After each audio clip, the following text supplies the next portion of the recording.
রাহমাতুল্লাহ। আজকে আমাদের শুরু হবে যে মহরম সম্পর্কে। ঠিক আছে, মহরম করার অর্থ হলো কি, চন্দ্র মাসে যে মাসে আরবি মাস হয় সেই মাসে প্রথম আমাদের কি হলো, এই মাসটা হলো মহরম মাস। ঠিক আছে, এই মহরম মাসে 10 তারিখ কি আমাদের কি হবে, এই দিনে আমাদের রোজা রাখতে হবে। কিন্তু আল্লাহ পাক সুবহানাহু ওয়া তাআলা এই দিনে দোয়া কী করেন, কবুল করেন, রোজা কবুল করেন। কিন্তু আমরা অনেক কী করি, লাঠি খেলায় অন্যান্য কিছু পালন করি, কিন্তু এগুলো না, এগুলো করতে নেই। কারণ কারবালা সেই দিনটা বলা হয় 9 মহরম এবং 10 মহরম। ঠিক আছে, আমাদেরকে করতে হবে কি, যে মহরম মাস আমাদের এটা একটা উৎসব। ঠিক আছে, 9টি উৎসব আছে, তার মধ্যে একটি হলো মহরম মাসের উৎসব।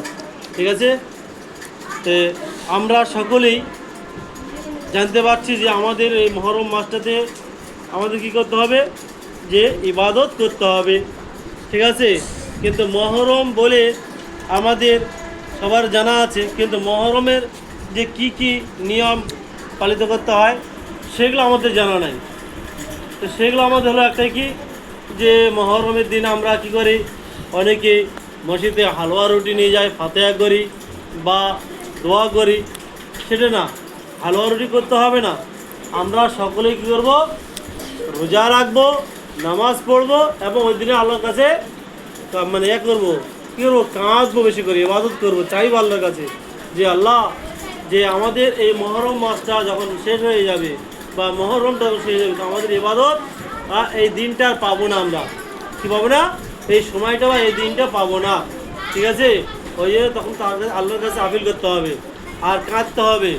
কেননা আল্লাহর নবী সাল্লাল্লাহু আলাইহি সাল্লাম যখন যে কি বলেছিলেন, যে হোসেন যখন কারবালাতে যুদ্ধ করতে যেতেন, শিরিক বিদাত এগুলো সবগুলো বাদ দিয়ে হিংসা দুর্নীতি এই সম্পর্কে মানে মানুষের সঙ্গে যখন করবে, ঝগড়া করতে বা লড়াই করতে ওই দিনের সময়, কিন্তু সেই সময়টা কী করতো, লড়াই, যাতে দুর্নীতি যেন না থাকে, হিংসা ব্যবস্থা যেন না থাকে, সেই বিষয় নিয়ে আলোচনা করতেন বা লড়াই করতেন। কিন্তু এখনকার মানুষ তো সেই লড়াই করে না। এখন যাতে কী করে, মানুষ কীভাবে মানুষকে অশান্তি করবে, ঝগড়া করবে, বিবাদ করবে, সেই বিষয় নিয়ে মানুষ এখন ঝগড়া অশান্তি করছে। কিন্তু আল্লাহ রাসূল সাল্লাল্লাহু আলাইহি ওয়াসাল্লামের যে নাতি ছিলেন হোসেন ও হাসান, হোসেন কিন্তু লড়াই করতেন শুধু কি সত্যের জন্য, বাতিলদের সাথে লড়াই করতেন, অন্যায়ের জন্য না। যে অন্যায় করে আসবে সেই অন্যায়টাকে রুখে দাঁড়ার জন্য। কিন্তু এখন মানুষকে উৎসাহ দিচ্ছে অন্যায়কে, যাও তোমরা অন্যায় করো, অন্যায়টাকে কিন্তু মানুষ কি ঢাকায় না, বন্ধ করার চেষ্টা করে না, করেছে কি মানুষ যে করুক, ভালো, আরও ভালো হবে, এইভাবে অন্যায় করেছে। সেই অন্যায়টা রুখে দেওয়ার জন্য কি বলেছে আমাদের। তারপরে সর্বপ্রথম যখন আমাদের ফেরাউন কী করতো, হযরত মূসাকে মারার জন্যে বা দমন করার জন্যে কী হতেন, তাকে তাড়া করেছিলেন। তো একটা নদী আছে, সাগর আছে, ওই সাগরটার নাম লোহিত সাগর। লোহিত সাগর নাম শুনেছ, লোহিত সাগর, সেই সাগরটার নাম হল নীল নদ সাগর। ঠিক আছে, ওই সাগরটা যখন পার হবে তখন মুসা আলাইহিস সালামের হাতে কী ছিল, লাঠি ছিল। সেই লাঠি দিয়ে তখন যখন জলের মধ্যে বাড়ি মারে বা পানির মধ্যে বাড়ি মারে, নদীর মধ্যে, সেই জায়গাটা তখন কী হয়ে যায়, রাস্তা হয়ে যায়। রাস্তা হয়ে গেলে যখন সঙ্গে সঙ্গে কী করলেন, মুসা আলাইহিস সালাম পার হয়ে গেলেন। আর কী করলেন, যে লোহেত মানে ফেরাউনের যে সৈন্যবাহিনীরা ছিল তাদেরকে নিয়ে ওই তখন কি লোহিত সাগরে ডুবে তারা গেল। ঠিক আছে, ডুবে গেলেন, যে তারা কী হলো, মৃত্যুবরণ করছে। তো মানুষকে যখন আমি কি করব, খারাপ পথে নিয়ে যাব, আর সে যদি ভালো হয়ে থাকে কখনো সে খারাপ পথে যাবে না, তখন আল্লাহ পাকের সুবহানাহু ওয়া তাআলা থেকে আর কী হবে, গজব নেমে আসবে।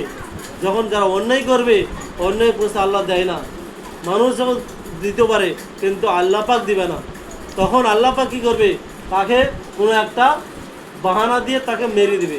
ঠিক আছে, কোনোটা জিনিস তার ক্ষতি করবে, অবশ্যই তার ক্ষতি হবে। কেননা অন্যায় করে আল্লাহ পাক অন্যায় তো পছন্দ করেন না, জুলুমকে পছন্দ করেন। হাদিসে আসছে কি, আযুলমু যুলমাতি ইয়াউমাল কিয়ামা। কারণ আল্লাহ পাক সুবহানাহু ওয়া তাআলা বলছে আমি জুলুমকে এই দুনিয়াতে দেখতে পাই, পরকালেও দেখতে পাই, তাকে অন্ধকার উঠাবো, কিয়ামতের মাঠে অন্ধ হয়ে উঠবে। বুঝাতে পারলাম কি না? যদি বুঝাতে পারলাম তাহলে মনে করবে এটাই যে আমরা কিয়ামতের মাঠে যখন অন্ধ হয়ে উঠব সেই ভয়টা আমাদের রাখতে হবে যে আগামী দিন আমরা কারণ অন্যায় করব না, অত্যাচার করব না, জুলুম করব না। আমাদের অত্যাচার এবং জুলুম এবং ব্যবচারীর শিখায়নি আমাদের। ইসলাম বলেছে, সততা দেখিয়েছে কি ভালো। তাই আমরা ভালো দিনটাকে লক্ষ্য করে রাখবো যাতে আমরা ভালো পথে চলতে পারি। তাই আমাদের এখানে কি বলেছে আল্লাহ পাক সুবহানাহু ওয়া তাআলা বলেছে যে দেখো কি হযরত মূসা আলাইহিস সালাম এর সন্ধানে ধাবিত হয়ে নীল নদীতে অতিক্রম করতে গিয়ে ডুবে মরেন। কে মরেছিলেন? তাহলে ওই ফেরাউনের। আর ওই দিনটাকে কি বলে? এই আশুরার দিন। হযরতে ঈসা আলাইহিস সালাম ওই দিনটা কি বলেন 9 এবং 10 দিনটা কি বলা হয়? আশুরা দিন বলা হয়। ঠিক আছে, মহরম বলে আমরা মানি, কিন্তু না, ওটা আশুরা দিন। 9 এবং 10 আশুরা বলা হয়। ঠিক আছে, এই আশুরার দিনে কি হয়েছে? হযরত ঈসা আলাইহিস সালামকে খ্রিস্টানেরা এক ঘরে ধাবিত হতে এক ঘরের মধ্যে হত্যা করতে উদ্যত হলেন।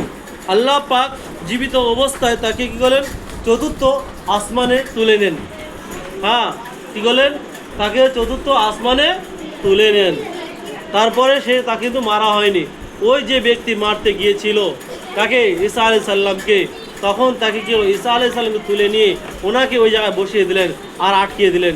দেওয়ার পরে সবাই বলেছে যে এটা ঈসা আলাইহিস সালাম বলে তাকে মারতে শুরু করে। কিন্তু ঈসা আলাইহিস সালামকে মার খায়নি, কে ওই খ্রিস্টানের এক ব্যক্তি মার খেয়েছে।